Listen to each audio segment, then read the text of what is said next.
अब उधर इजराइल, देखिए मैं आपको 2 दिन पहले बता चुका था, जब ईरान के सुप्रीम लीडर को लेकर इजराइल ने कहा था कि नहीं, हम उनको मारने की कोशिश नहीं कर रहे हैं।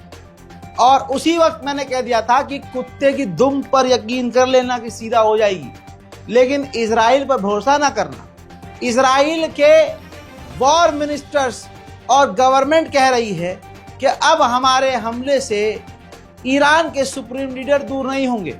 यानी अब ईरान के supreme leader Ayatollah Syed Ali Khamenei Israel के निशाने पर। वहीं ईरान के नरमक के इलाके में एक ईरानी कमांडर का असैसिनेशन किया गया है। ईरान के अंदर रहते हुए गद्दारों ने ईरान के ही बड़े लीडरों को कत्ल किया है। ये सारा इजराइल का षड्यंत्र। उधर ईरान की भी हालत सही नहीं है। ये देखिए, ईरान लिखित में दिया है, ईरान के ऑयल मिनिस्टर ने कहा है कि इजराइल एक के बाद एक हमारे ऑयल डिपो पर हमला करता जा रहा है। अब दोस्तों, इजराइल ईरान के हमलों को झेल नहीं पा रहा, बहुत किरकिरी हो रही है। तो रिपोर्ट ये देखिए, इजराइल का पूर्व प्रधानमंत्री नफ्ताली बेनेट ईरान के लोगों को भड़का रहा है। कह रहा है कि अब तुम पर से ये जो तानाशाही है खत्म करने का समय आ गया है।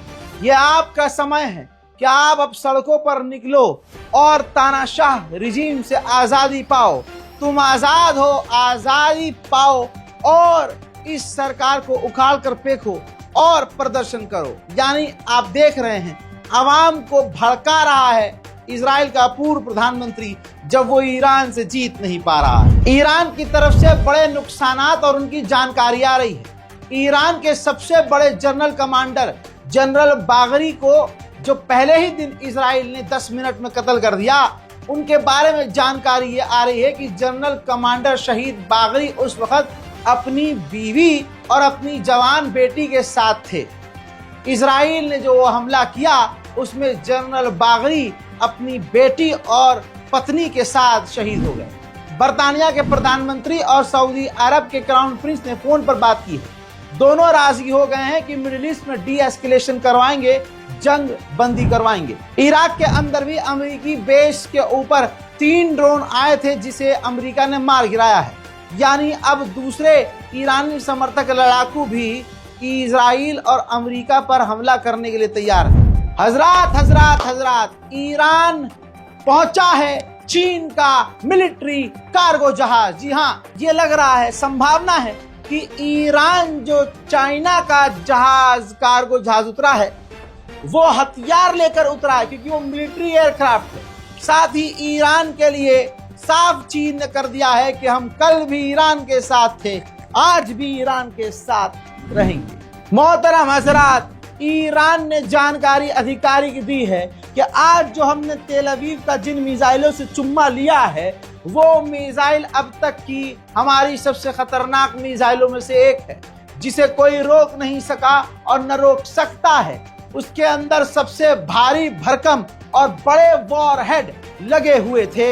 उसका रिजल्ट तो आपने देख ही लिया होगा। यह बात हकीकत है, दुनिया कह रही है और देख रही है कि ईरान की किसी मिसाइल को अमेरिका का कोई डिफेंस सिस्टम नहीं रोक पाया। इजराइल का आयरन डोम पता नहीं कहां चला गया, और जो तबाही की तस्वीरें इजराइल की आ रही हैं, इजराइल ने ख्वाबो ख्यालों में न सोचा होगा कि कभी ऐसा मेरे साथ होगा। देखिए, להגיע מיידית זה מאוד יעזור, אחרת בעיה אחרת לא נגיע לשם. 6448 שומע, אני לא משטרה.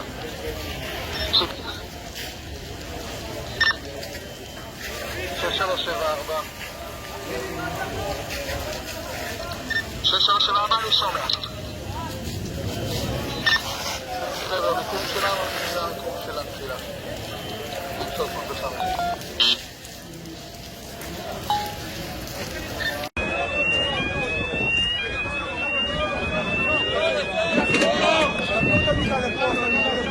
dale po עכשיו.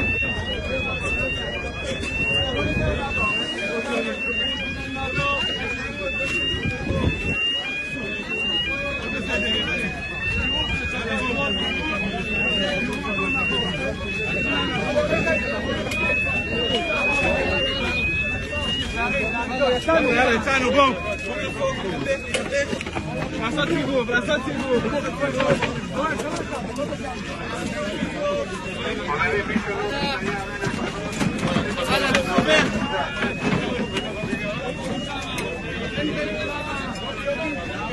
אני מרים, ג'וני.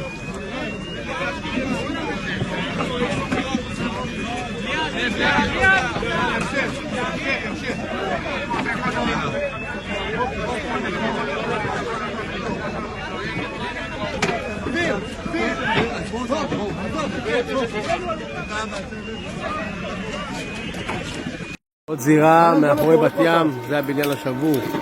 הכל פה שבור, מנופץ, בסריקות. כל מי שיש כלב גב, להגיע ולפתוח אותו כאן. כל מי ש...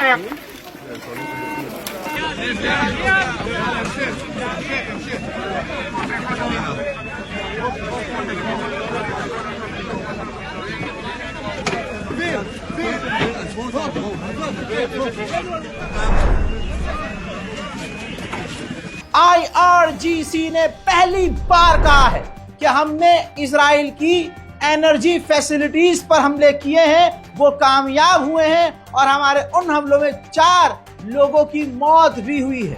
उधर ईरान ने कह दिया है कि इजरायली पायलट चुपचाप इज्जत से सरेंडर कर दे हमारे आगे तो उनकी जान को बख्श दिया जाएगा। बताना चाहूंगा कि 2 F-35 और 2 F-16 फाइटर जेट गिरा दिए हैं ईरान ने और उनके पायलट्स को भी गिरफ्तार कर लिया है ईरान ने। हजरात, पेंटागन के अंदर तहलका मचा हुआ है।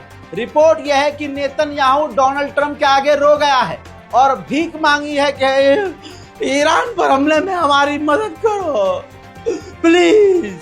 ऐसे में पेंटागन में मीटिंग चल रही है और अमेरिकी अधिकारी अभी भी दो भागों में बटे हुए हैं। कुछ कह रहे हैं कि नहीं, हमें इस मामले में नहीं पड़ना, और कुछ कह रहे हैं कि ईरान के ऊपर हमें हमला कर देना चाहिए।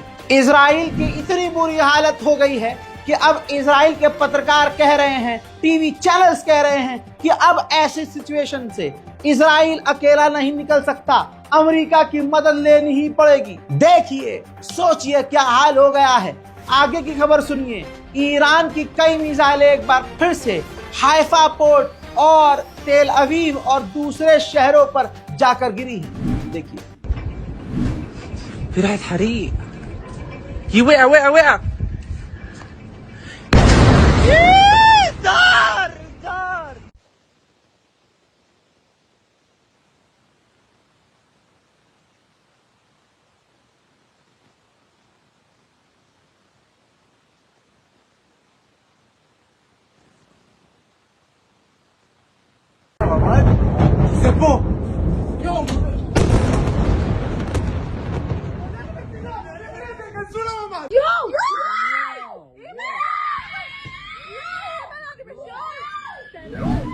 हस्बी अल्लाह व निअमल वकील। इस वीडियो को शेयर कीजिए, इस डिटेल रिपोर्ट को शेयर कीजिए। दुनिया प्रोपेगेंडा ईरान के खिलाफ चला रही है, कोई सच नहीं दिखा रहा है। आपका ये नौकर ईरान के नुकसान भी ईमानदारी से दिखा रहा है और इजराइल के साथ जो हो रहा है वो भी पूरी ईमानदारी से मैं आपको दिखा रहा हूं। रिपोर्ट शेयर कीजिएगा, दुआओं में याद रखिए। जल्द लौट रहा हूं और भी ताजा तरीन जानकारी के साथ। तब तक के लिए जय हिंद।